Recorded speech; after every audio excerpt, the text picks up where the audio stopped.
now to Marco Bezzecchi. He's going to wrestle back top place. He does. Zarco briefly had it. 1:46.244. Luca Marini's gone second. Can you believe it right now? We've got a Mooney VR46 racing team 1-2. The Gian Antonio is still out there. The Gian Antonio's pinched it. The Gian Antonio has pinched it over the line. Absolutely brilliant. Let's talk about that front row as well, though. Bezzecchi on the front row with Luca Marini. What a day for Mooney VR46. The Italian Grand Prix has two rookies and the first two places.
Head of the Oakley Grand Prix of Italy. It's time.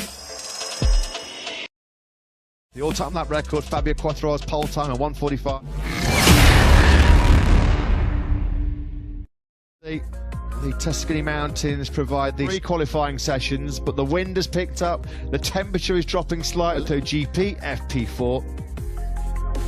We'll find out whether we are going to have dry qualifying sessions later on. It was Italy's Pecco Bagnaia in Ducati's home Grand Prix here in Mugello that led the way this morning at the end of FP3, despite a crash at turn 10. Directly into Q2 is Bagnaia with Aleix Espargaro, Marini, Zarco, Bezzecchi, Bastianini, Martin, Pol Espargaro, Taka Nakagami, and the world champion Fabio Quartararo. There was a crash late on at the final corner for Enea Bastianini in FP3 this morning. Maverick Viñales just missed out, likewise Rins. The Gian Antonio was 13th ahead of Oliveira. Jack Miller 15th, the poor morning session for the Australian. Frankie Morbidelli 19th in his home Grand Prix. Marc Marquez in 21st place. And all kinds of press speculation and gossip that Marc Marquez may well need further surgery on that recovering right arm and right shoulder, the legacy of that almost career-threatening crash back at Jerez in 2020. At the moment, the spectacular hillsides surrounding this Mugello circuit have not brought with them any rain, but Jack Appleyard just ahead of this vital MotoGP FP4 session reporting down from pit lane. Unfortunately, Jack's saying that what will the elements throw at us for this FP4 session? Continuing to go darker and darker by the moment here in our commentary box. But Simon, looking to matters on track. It's been very much an Italian-flavoured weekend here at the Italian Grand Prix. Aprilia with the inform Aleix Espargaro. What a year Aprilia and Aleix Espargaro are having in 2022. Quickish yesterday. And all credit to this young man, Ducati's Pecco Bagnaia, to pick himself up after that big front-end washout going down the hill into... They say that Pecco...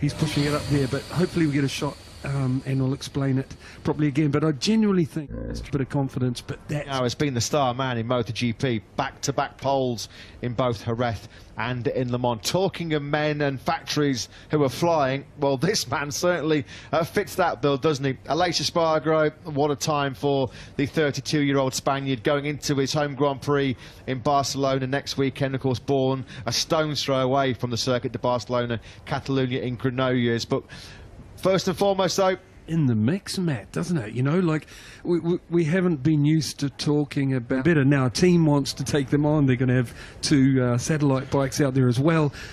Alicia's win 3 times on the podium recently, all that. But now they turn up to Mugello and they're fighting like on equal terms with the Ducati. Exactly, you know? exactly. Wow. I mean, it is wow, because it's been Alicia Spargo versus Ducati at the moment so far this weekend. He wasn't quite as quick as Pecco Bagnaia this morning. This young man had an excellent FP3 to kick off Saturday action here in Mugello. The Mooney VR46 Racing Team rider Luca Marini, 1:45.762, put Marini in where Dorna CEO Carmelo Spalletta witnessed the number 4, but he did not look happy, Si, at the end of that 3rd practice session. Matt, there was a bit of teamwork.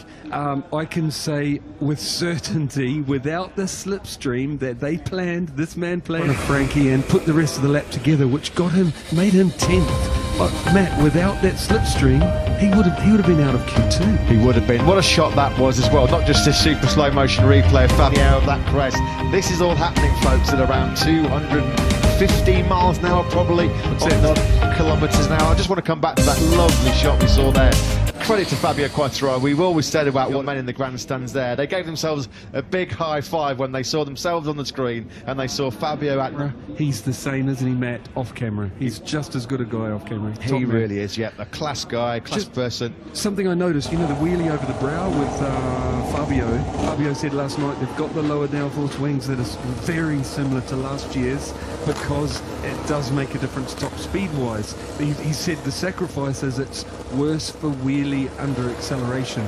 And when I rode the Aprilia day before yesterday, there is no way the front would lift off the ground with the higher downforce wings. It's glued to the road, so I think that's the effect there.